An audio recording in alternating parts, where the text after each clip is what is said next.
Welcome back, students. This is 12th class mathematics. Today we will study. About exercise 10.4, class 12 maths,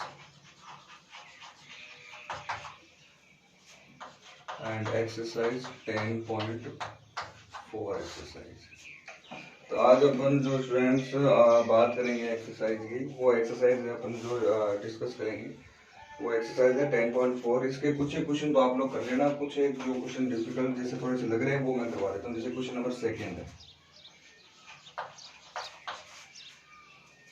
second वाला जो question है students, this इसके according okay students, ये है आपका given question. This is the question number second. Find a unit vector perpendicular to each of vector, यानी आपको ना एक ऐसा यूनिट वेक्टर फाइंड करना है जो a प्लस बी और a माइनस बी के दोनों के क्या हो, परपेंडिकुलर हो, और a की वैल्यू भी दे रखी है आपको, b की वैल्यू भी दे रखी है। अगर आपके पास इस तरह का कोई भी क्वेश्चन आए जिसमें आपसे ये पूछा जाए कि आप एक ऐसा वेक्टर फाइंड करो जो कोई टू अदर वेक्टर है और उनके क्या है वो दोनों में परपेंडिकुलर है, इस तरीके से अगर आपका क्वेश्चन आता है तो आपको क्या करना है, उन दोनों वेक्टर का सिंपली क्रॉस प्रोडक्ट करना है। आपको मैंने बताया था जब भी अपन है ना a क्रॉस बी करते हैं, जब भी अपन क्या करते हैं a क्रॉस बी करते हैं, तो a क्रॉस बी में हमारे पास क्या आता है, एक वेक्टर आता है। मान लो वो वेक्टर क्या आ गया c, तो ये जो c है ना वो आपके a के भी परपेंडिकुलर होगा और साथ में ये c जो है this is also perpendicular on b, यानी ये जो c वेक्टर आएगा स्टूडेंट्स, ये a और b दोनों के क्या होता है, परपेंडिकुलर होता है। और करना क्या है, नॉर्मली आपको क्रॉस प्रोडक्ट करना है, यानी कि मल्टीप्लाई ही करना है। नॉर्मल जैसे मल्टीप्लाई करेंगे क्रॉस प्रोडक्ट करेंगे तो ये आ जाएगा, ठीक है। चलो ऐसे कुछ अपन इसमें करेंगे, लेकिन यहाँ पे ए और बी के परपेंडिकुलर नहीं निकालना है अपने को। परपेंडिकुलर वेक्टर किसके परपेंडिकुलर फाइंड करना है, ए प्लस बी और ए माइनस बी।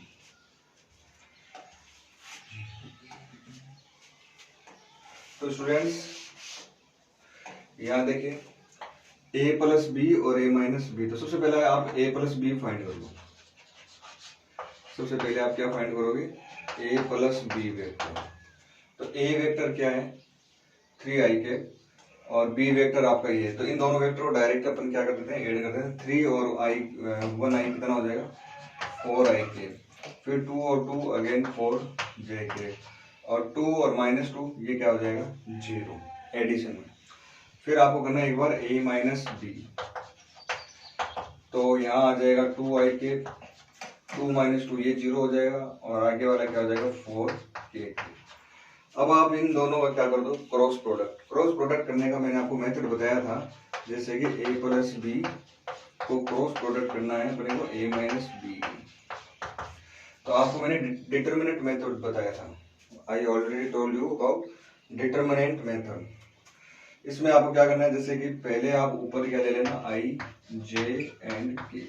अब सबसे पहले a प्लस बी है ना, तो a प्लस बी के एलिमेंट्स लिख लो। i के मल्टीप्लाई में क्या है 4, j के मल्टीप्लाई में क्या है 4, k आपका यहाँ पे है नहीं इसलिए k के मल्टीप्लाई में क्या मान लेंगे अपन 0 मान लेंगे। k के मल्टीप्लाई में अपन क्या लेंगे स्टूडेंट्स 0 लेंगे। फिर आया आपके पास a माइनस बी, तो यहाँ अपन i है, i के मल्टीप्लाई में क्या है 2 है, k के मल्टीप्लाई में 4, but here we don't have j, so j का जो कोफिशिएंट है वो अपन क्या मान लेते हैं स्टूडेंट्स 0 मान लेते हैं। डिटरमिनेंट सॉल्व करना मेरे हिसाब से सभी बच्चों को आता है। जब आप इस डिटरमिनेंट सॉल्व करोगे तो आपके पास एक वेक्टर आएगा, उस वेक्टर को आप नाम दे देना c और बोल देना ये c वेक्टर है ना, वो इन दोनों वेक्टर की क्या है परपेंडिकुलर है। इस तरीके से आपको ना ये वाला जो क्वेश्चन है स्टूडेंट्स वो आपको करना है। चलो नेक्स्ट क्वेश्चन देखते हैं। Okay students, this is the question number 3rd. If a unit vector A makes an angle pi upon 3 with I cap, यानी कि एक अपने पास यूनिट वेक्टर है A। अब यहाँ आप देख रहे होंगे A के ऊपर वेक्टर लगा रखा है, केप नहीं लगा रहा, इससे आपको कोई फर्क नहीं पड़ता है। यहाँ पहले क्या लिख दिया इसने, यूनिट वेक्टर लिख दिया, केप लगाने की जरूरत नहीं। केप लगाने का मतलब क्या है, वो एक तरीके का सिंबल होता है। वो क्या होता है, एक तरीके का सिंबल होता है, जिस सिंबल से अपने को पता चल जाता है कि भाई ये यूनिट वेक्टर है। अब अगर आप वो सिंबल नहीं लगाते और पहले आप ऐसे वर्ड्स में लिख देते हो कि हाँ भाई ये एक यूनिट वेक्टर, तो लिख दो और उसको आगे वेक्टर। यूनिट वेक्टर क्या होता है, आखिरकार एक वेक्टर ही तो होता है जिसका मैग्नीट्यूड क्या होता है, 1 होता है। जरूरी थोड़ी ना हर बार मैं केप लगा के उसको बताऊं, या मैं लिख के भी तो बता सकता हूँ कि भाई हाँ भाई ये क्या है, यूनिट वेक्टर है। Makes an angle pi upon 3 with I cap, यानी आई कैप के साथ ना कितना एंगल बनाता है, pi upon 3, pi upon 4 with J cap and an acute angle theta with के कैप। अब आपको मैंने लास्ट एक्सरसाइज में बताया था एल एम एन के बारे में, डायरेक्शन कोसाइन। एल क्या होता था, cos alpha, L M, M क्या होता था, कोस बीटा, ये डायरेक्शन कोसाइन से, और ये क्या होता था, cos gamma.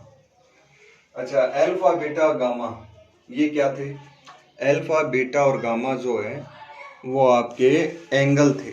Alpha beta gamma क्या थे स्टूडेंट्स, एंगल थे। ठीक है, ये आपके क्या थे, एंगल थे।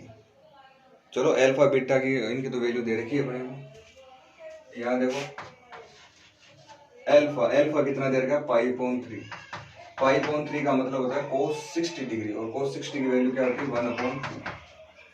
ठीक है, कोस बीटा, बीटा की वैल्यू कितनी है, पाई अपॉन 4, और कोस पाई अपॉन 4 की वैल्यू 1/√2। कोस गामा, गामा की वैल्यू क्या दे रही है आपको, थीटा। तो कोस थीटा, थीटा अपने को दे नहीं रखा तो कोस थीटा को कोस थीटा से। इसके अलावा मैंने आपको एक रूल समझाया था उस time, N square plus M square plus N square equal to क्या होता है, 1 होता है। ये अपन ने प्रूफ भी किया था कि L square plus M square plus N square क्या होता है, 1 होता है। तो एल का स्क्वायर यानी 1/2 का स्क्वायर प्लस एम का स्क्वायर यानी 1/√2 का स्क्वायर प्लस एन का स्क्वायर यानी कि कोस स्क्वायर थीटा इक्वल में क्या है, 1। 1/2 का स्क्वायर क्या हो जाएगा, 1/4। इसका जब आप स्क्वायर करोगे तो रूट से स्क्वायर क्या हो जाएगा, कैंसिल हो जाएगा, और यहाँ आ जाएगा 1/2। 1/4 और 1/2 ऐड करोगे तो ये हो जाएगा 3/4। ये आ गया 3/4 plus cos square theta equal में क्या आ जाएगा, 1। 3/4 को उधर ले जाओ, 1 माइनस का 3/4, तो कोस स्क्वायर थीटा आ जाएगा 1/4। तो कोस स्क्वायर थीटा जो है स्टूडेंट्स ये कितना आ जाएगा, 1/4 आ जाएगा। अब आप स्क्वायर हटाओगे तो इधर क्या लग जाएगा, अंडर रूट, और 1/4 का अंडर रूट 1/2 आ जाएगा। इसका मतलब थीटा की जो वैल्यूज है, अच्छा ये बाकी की सारी वैल्यूज किस में दे रही है, प्लस में, तो आप भी ना इसको ना प्लस में ले लेना। अब ना थीटा की वैल्यू कितनी आ जाएगी, 1/2 कौन से एंगल पर होती है, 1/2 कौन से एंगल पर होती है, तो 1/2 जो है स्टूडेंट्स ये होती है आपकी 1/2 तो आएगा ना आंसर, हाँ 1/2 ही आएगा, हाँ सही है, एकदम करेक्ट है। तो थीटा की वैल्यू क्या हो जाएगी, पाई अपॉन 3 हो जाएगी। थीटा की वैल्यू क्या आएगी, पाई अपॉन 3। ये इस तरीके से आपको ना जो थीटा है वो आपको क्या करना है स्टूडेंट्स, फाइंड करना है। अब देखो यहाँ पर लिख सकते हो थीटा की वैल्यू पाई अपॉन 3, तो ये कितना आ जाएगा, 1/2। कोस पाई अपॉन 3 की वैल्यू क्या होती है, कोस पाई अपॉन 3 का मतलब 60 डिग्री, और कोस 60 की जो वैल्यू है वो कितनी होती है, 1/2 होती है। तो इस तरीके से आप ना अब आगे राइट कर सकते हो। ठीक है, आगे क्या पूछा है, component of A vector. A vector के आपको स्टूडेंट्स कंपोनेंट जो है वो भी आपको क्या करने हैं, फाइंड करने हैं। तो एक तो है ना ये आप एलिमेंट है ना, ये ध्यान में रखना क्या है, ये 1/2 1/√2 और 1/2। फिर अपन इसको देखो आगे करते हैं।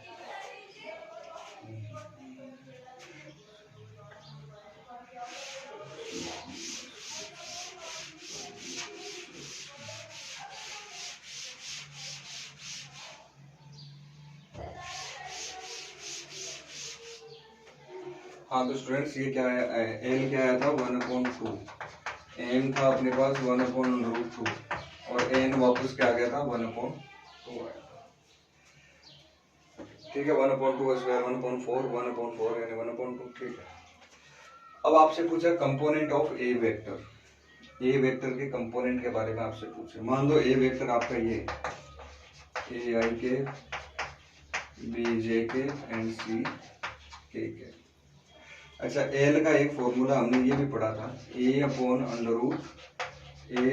Plus b² plus c²। याद है क्या, आर वेक्टर लिया था तो ऊपर अपन ए लेते थे, नीचे आर का magnitude.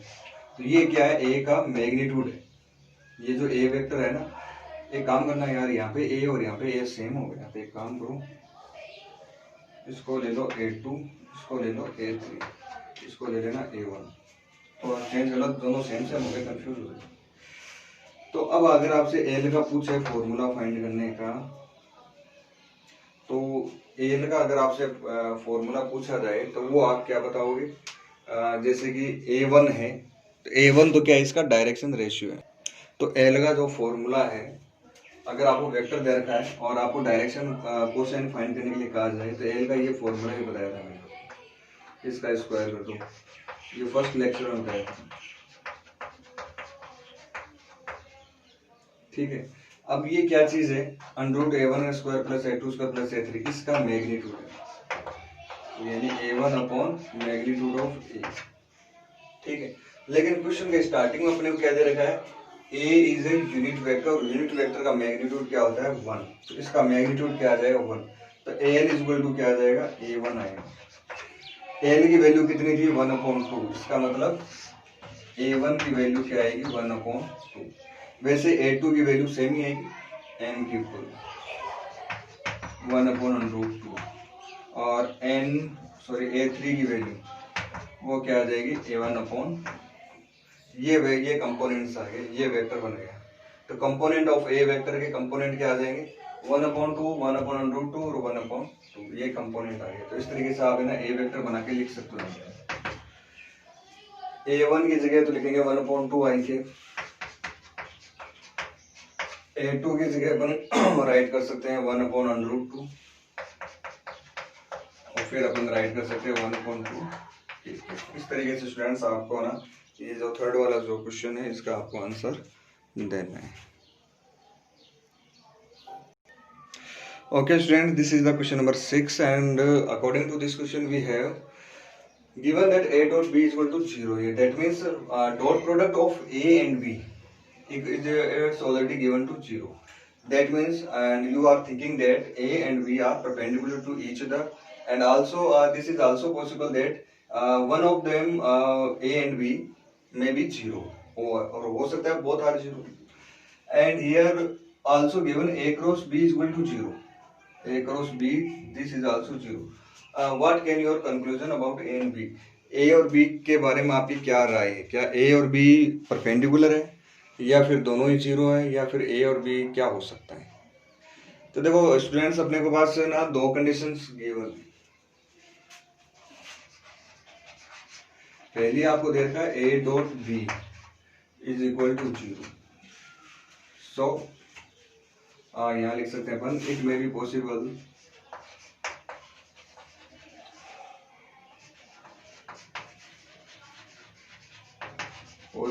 that A is perpendicular on B and A is 0 vector और B is equal to 0 vector। A और B क्या हो सकते हैं, दोनों ही 0 वेक्टर भी हो सकते हैं, और हो सकता है A और B जो है एक दूसरे के परपेंडिकुलर। लेकिन A cross B is equal to क्या दे रखा है 0।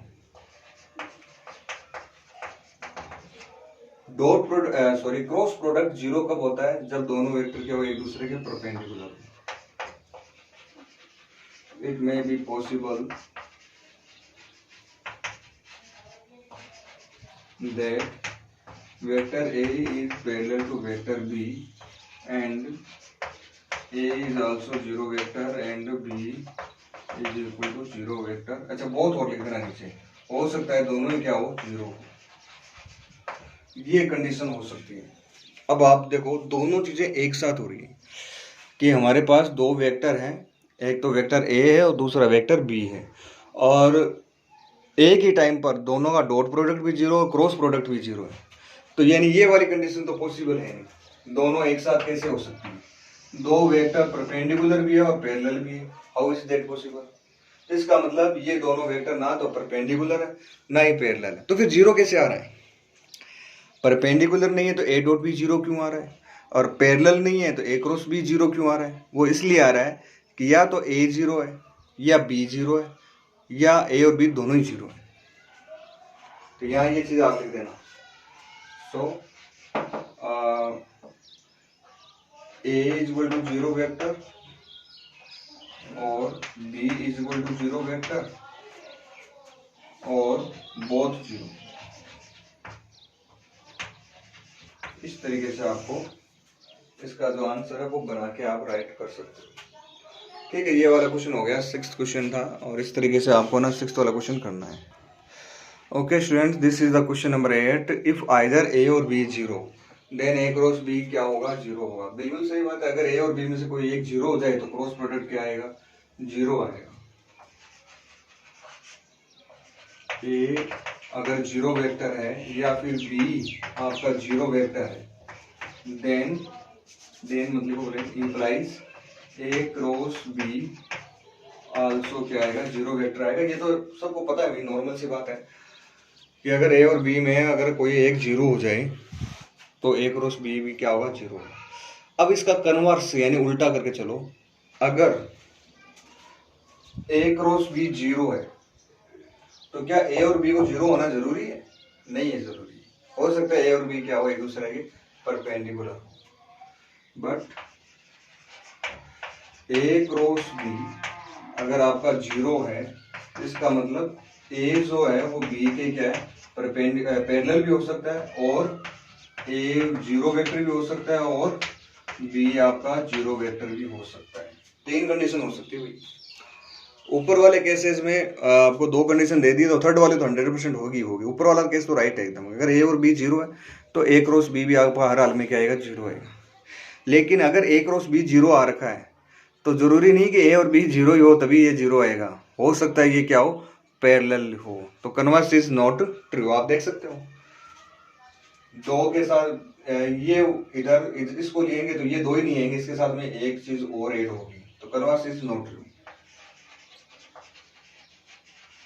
Converse is not true. इसका जो कन्वर्स है स्टूडेंट्स, ये कन्वर्स ट्रू नहीं होगा। ओके, नेक्स्ट जो है क्वेश्चन वो देखते हैं अभी।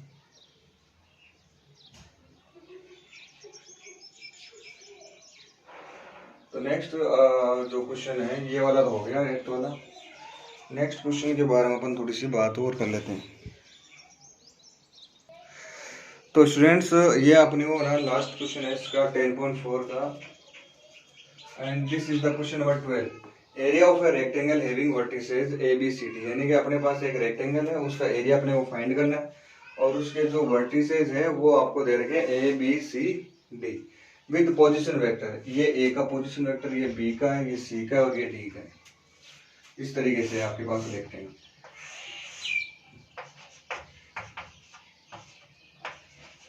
ठीक है। और यहां मान देते हैं ओरिजिन। एक वेक्टर ये आ गया, दूसरा वेक्टर ये आ गया, तीसरा वेक्टर ये आ गया, और यहां से चौथा वेक्टर और आ जाएगा। अब अगर आप एक बात हो, हमें इस ट्राइंगल का एरिया फाइंड करना है, तो ट्राइंगल का एरिया फाइंड करने का फॉर्मूला क्या होता है? ये वाली साइड इन क्रॉस ये वाली side, A B cross A B. ये तो होता है ए क्रॉस बी, आपको याद होगा शायद एरिया फाइंड करने के लिए। तो कोई भी क्वाड्रिलेटरल हो, रेक्टेंगल हो, कैसा भी हो, अब मान लो इसका अगर आपको एरिया फाइंड करना है तो आपको क्या करना है? A B cross A D.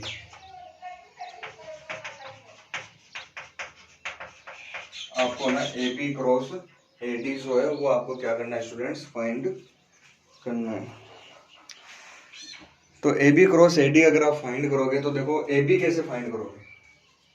आपको वर्टिस ये है ना, वर्टिसेस ए का ये वाला वेक्टर दे रहे हैं, ये जो वेक्टर है ना ये वाला, ये वेक्टर आपका ए का पोजीशन वेक्टर ये दे रखा है, बी का पोजीशन वेक्टर ये दे रखा है, लेकिन आपको ये नहीं दे रखा। तो ये कैसे फाइंड करोगे? अब देखो एक वेक्टर आपको ऐसे जा रहा है, दूसरा वेक्टर ऐसे जा रहा है, ये वाला वेक्टर आपको ऐसे जा रहा है, तो ट्राइंगल बन गया ना। तो इस ट्राइंगल में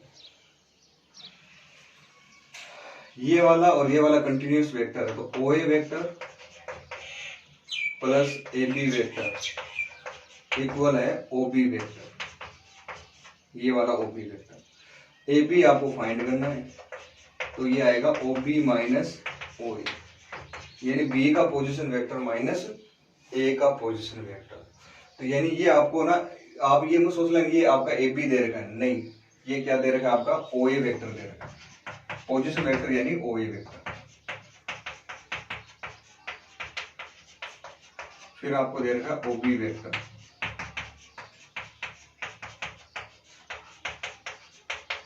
फिर आपको दे रखा है ओ सी वेक्टर माइनस 1/2 आई के माइनस का 1/2 जे के प्लस का 4 के। फिर आपको दे रखा ओ डी वेक्टर माइनस का आई के माइनस का 1/2 जे के प्लस का 4 के। अब आपको ना ए बी और ए डी दोनों फाइंड करने हैं, ए बी और ए डी वेक्टर दोनों। अच्छा, ए डी फाइंड करना है, डी ए नहीं फाइंड करना है, यानी दोनों जो वेक्टर है ना वो एक ही पॉइंट से क्या होंगे, स्टार्ट होंगे। ये चीज़ और ध्यान में रखना, दोनों जो वेक्टर है वो एक ही पॉइंट से क्या होंगे, स्टार्ट होंगे। ए से स्टार्ट कर दिया तो ठीक है, ए से कर दो। एडजेसेंट वेक्टर होने चाहिए, पास पास के। आप है ना ए बी और सी डी नहीं ले सकते एरिया फाइंड करने के लिए, एडजेसेंट वेक्टर होने चाहिए ना, पास पास के। ए बी और ए डी ले लो, चाहे बी ए और बी सी भी ले सकते हो, B A into B C, या फिर आप C D into C B, या D A into D C, किसी से फाइंड कर लेना, एरिया सेम आएगा। अब अगर आपको ए बी फाइंड करना है तो ओ बी माइनस ओ ए कर देना, ओ बी में से ओ ए माइनस करोगे तो ए बी वेक्टर आ जाएगा, वो आप यहाँ लिख देना। फिर आपको फाइंड करना है ए डी वेक्टर, तो ओ डी माइनस ओ ए, इसमें से आप इसको माइनस कर देना, ओ डी माइनस ओ ए, ओ डी में से ओ ए को माइनस करके फिर कर देना इसको, तो भी आपका वेक्टर आ जाएगा। ठीक है, और आगे क्रॉस प्रोडक्ट करके वही है मैग्नीट्यूड निकालना, तो इसका एरिया फाइंड हो जाएगा। Okay students, thank you, have a nice day.